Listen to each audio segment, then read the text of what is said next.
안녕하십니까. 2023년 12월 29일 최병무 팩트 시작하겠습니다. 자, 오늘은 정말 여야를 가리지 않고 정말 이렇게 해서 총선을 어떻게 이기려고 하느냐 하는 부분을 제가 말씀을 드리려고 하는데, 그냥 제 경험적으로 얘기하는 겁니다. 저희는 그래도 40년 가까이 이 판에서, 이 여의도 정치판에서 관찰을 했는데, 뭐 그 관찰에 따른 결론이 틀릴 수도 있죠. 그러나 한 번쯤은 오랫동안 그래도 정치를 들여다본 사람의 견해면 한 번쯤 참고를 해야 되지 않을까. 전 그렇게 제 나름대로 판단을 합니다. 전문성을 좀 인정해달라, 이런 얘기입니다. 자, 한동훈 비상대책위원회. 언론의 평가가 젊어졌고 비정치인, 전문가가 대다수다, 이렇게 얘기를 했습니다. 당연직인 원내대표하고 정책위의장 빼면 지명직 비대위원 8명 중에 김예지 최고위원이라는 사람 한 사람만 정치인입니다. 자, 그러면 김예지 최고위원은 정말 정치인이라고 할 수 있을까? 비례대표죠? 비례대표, 저희 경험에 의하면 정치 잘 모릅니다. 비례대표와 지역구의 차이는 하늘과 땅 차이다. 뭐 그거는 전문가들은 다 아는 얘기고, 그러면 결국 한동훈 비대위원장을 포함해서 11명 중에 윤재욱 원내대표와 유이동 정책위의장 두 사람 빼고서는 다 정치 문외한이다.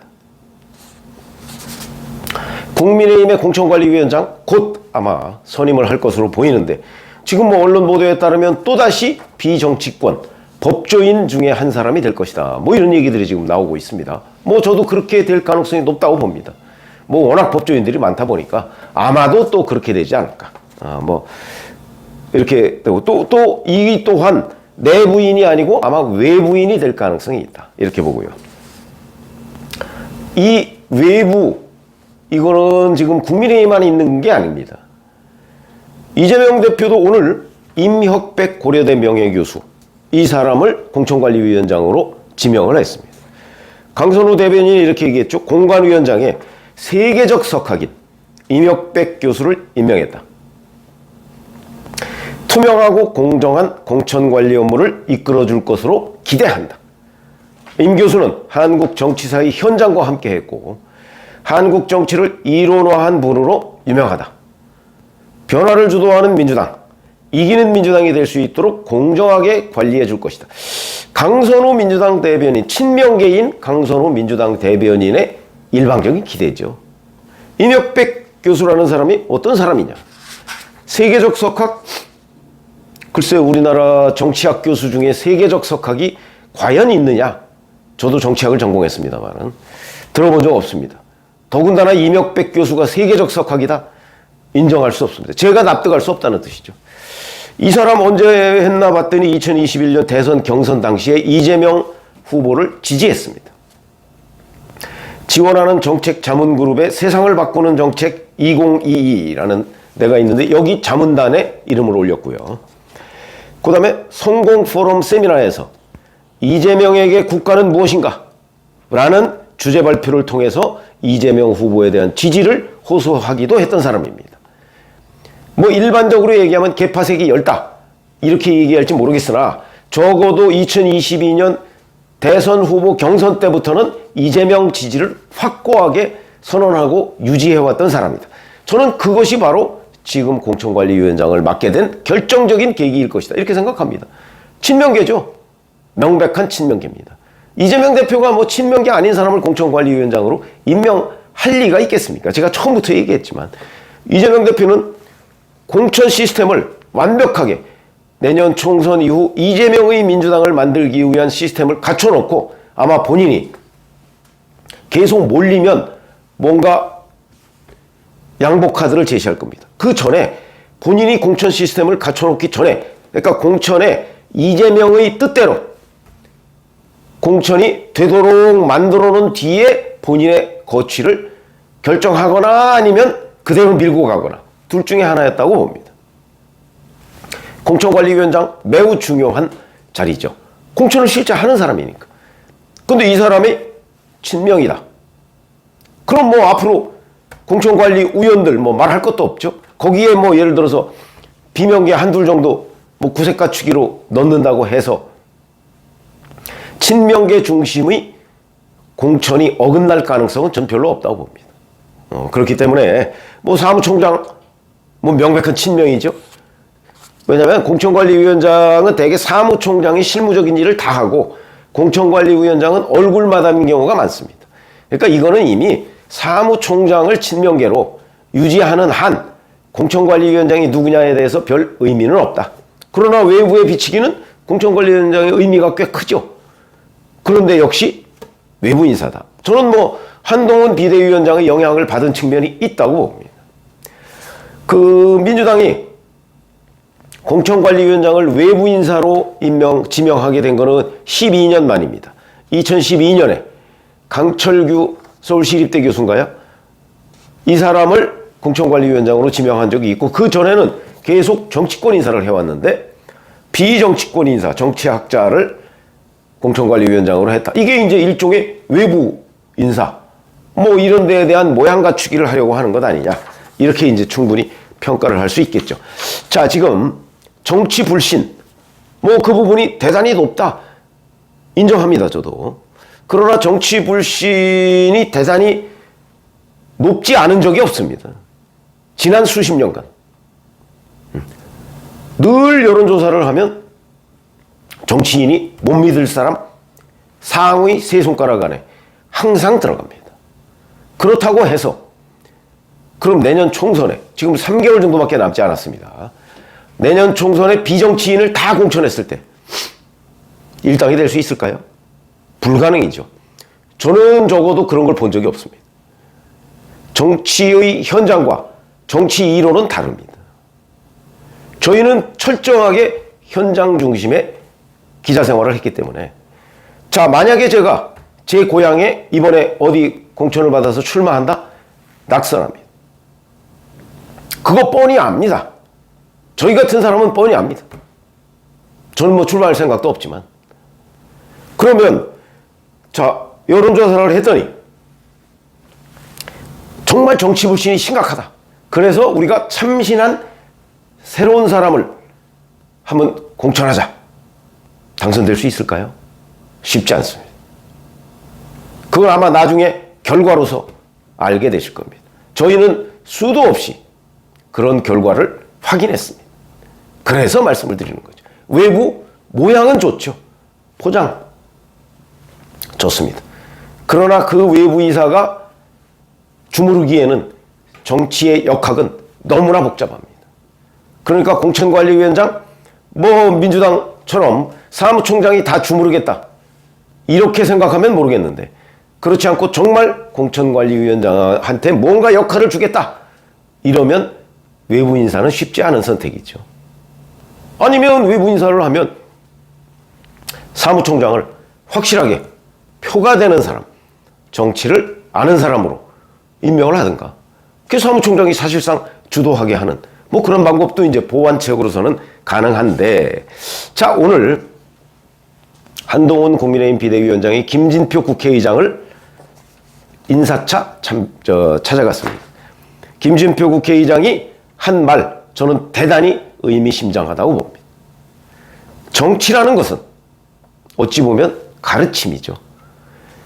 관료 생활을 하고 대통령 비서실장까지 지낸, 그리고 5선 국회의원을 지낸 아주 어찌 보면 경험이 풍부한 정치인의 권고다. 결코 그냥 보아 넘겨서는 안 된다고 저는 봅니다. 이렇게 얘기했습니다. 정치라는 것은 적어도 20만 내지 30만 국민이 선출한 사람들의 회의체다. 내가 상대하는 한 사람 한 사람, 그분 뒤에는 20만 명, 30만 명의 국민이 있다는 것을 생각하고 그의 말을 경청해야 한다. 굉장한 교훈이 되는 얘기라고 저는 생각을 합니다. 우리가 이 사람, 뭐 제가 누구라고 얘기를 안 하겠습니다. 이 사람 그러면 댓글 보면 뭐 쓰레기 이렇게 이제 막 댓글에서 쏟아내는 사람이 많은데 그 사람, 그 지역에서는 당선된 사람입니다. 그 지역 유권자들은 왜 다른 진영에 있는 사람이 쓰레기라고 얘기하는 사람을 표를 찍어서 국회로 보냈을까요? 그걸 한 번쯤이라도 생각해 볼 수 있습니까? 그걸 생각한다면 이 사람은 득표력이 있는 겁니다. 그 지역에서. 일반적인 국민들 입장에서 보면 쓰레기로 보일지 몰라도 그 지역에서 다시 또 선거를 하게 된다? 또다시 국회의원이 될 가능성이 적어도 50% 안팎이 됩니다. 뭐 당선될 수도 있고 낙선될 수도 있는 건데, 그러나 당선될 가능성이 꽤 높다는 거죠. 그만큼 경쟁력이 있는 겁니다. 그럼 그 자리에 참신한 신인, 정말 흠잡을 데 없는 신인을 내리꽂는다고 해서 그 사람이 당선되느냐? 그렇지 않습니다. 이게 현장 정치거든요.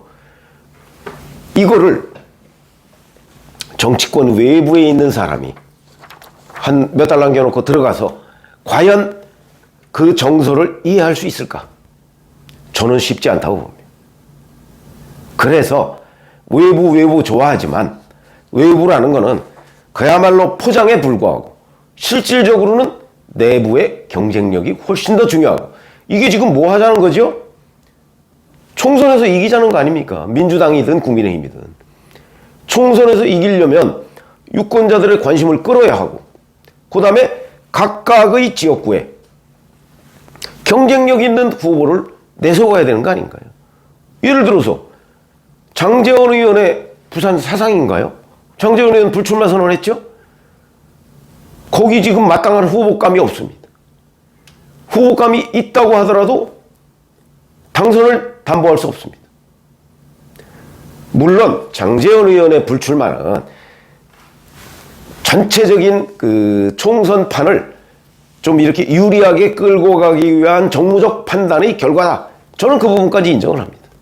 그러면 거기다가 누군가를 공천해서 당선될 수 있는 사람, 그런 사람을 준비해놓고 불출마를 압박했어야 되는 거죠. 그게 좀 정치를 아는 사람들의 논리고 그 인식입니다. 그런데 그렇지 않고 일단 불출마부터 해놓고 봐. 그러면 사상의 지역구 국회의원 의석 하나 잃으면 그런 거 누가 책임집니까? 정치는 철저하게 현장이 중요하기 때문에 외부, 물론 제가 외부 인사로서 총선에 성공할 가능성이 전혀 없다 이렇게 얘기하지는 않습니다. 저는 잘 이해를 하셔야 됩니다. 그러나 외부 인사와 내부 인사의 차이, 현장에 가서 이 경쟁력, 그거 내부 현역 정치인들 그렇게 무시하면 안 됩니다. 여야 막론하고 외부 너무 좋아하지 말라. 현장에 가서 현장의 목소리를 듣고 외부냐 내부냐를 좀 판단해라. 정치를 아무것도 모르는 사람이, 지금 이거는 정치를 하기 위한 기구입니다. 국민의힘 비대위원회, 뭐 민주당 공관위원장 다 정치를 하기 위한 기구입니다. 그것도 먼 훗날의 정치가 아니고 3개월 뒤에 결판을 봐야 하는 정치입니다. 이걸 정치를 아무것도 모르는 사람들이 와서 할 수 있을까요? 저는 불가능하다고 보는 입장이기 때문에. 다만 이걸 가능하게 하기 위해서 뒷받침하는 정치인들이 엄청나게 고생하겠죠. 아마 굉장히 고생할 겁니다. 민주당 이명백 교수 정치 현장을 뭘 압니까? 이론만 알지. 이론대로 되는 정치 없습니다. 그래서 그렇게 되면 아마도 그 사무총장이 결국 실무적인 일을 다 전담하게 될 것이고, 그러면 결국 이건 뭐 거의 껍데기밖에 없는 그런 상황이 될 것이고, 국민의힘 비대위원회 비대위원장을 포함해서 대부분 다 비정치인이다. 이 사람들이 뭘 할 수 있느냐? 여기도 그러면 결국 사무총장이 중요해지는 것 아니냐. 아마 새로 임명되는 사무총장 굉장히 고생할 겁니다. 왜? 정치를 모르는 사람들을 설득시킨다는 게 대단히 어렵거든요. 저도 이거 유튜브 하지만 이 유튜브 하는데 뭐 댓글 제가 잘 보진 않습니다만은, 아, 내가 설명을 잘못했나? 라고 판단할 때가 너무나 많기 때문에, 아무러면 제 유튜브를 보는 분들이 저보다 정치를 많이 알겠습니까? 그렇기 때문에 외부라는 건 포장이고 실질적인 컨텐츠는 경쟁력이다. 외부 그거 너무 좋아하지 말라. 그럼 정치는 누가 하나? 저는 이 화두를 말씀드리고 싶습니다. 고맙습니다.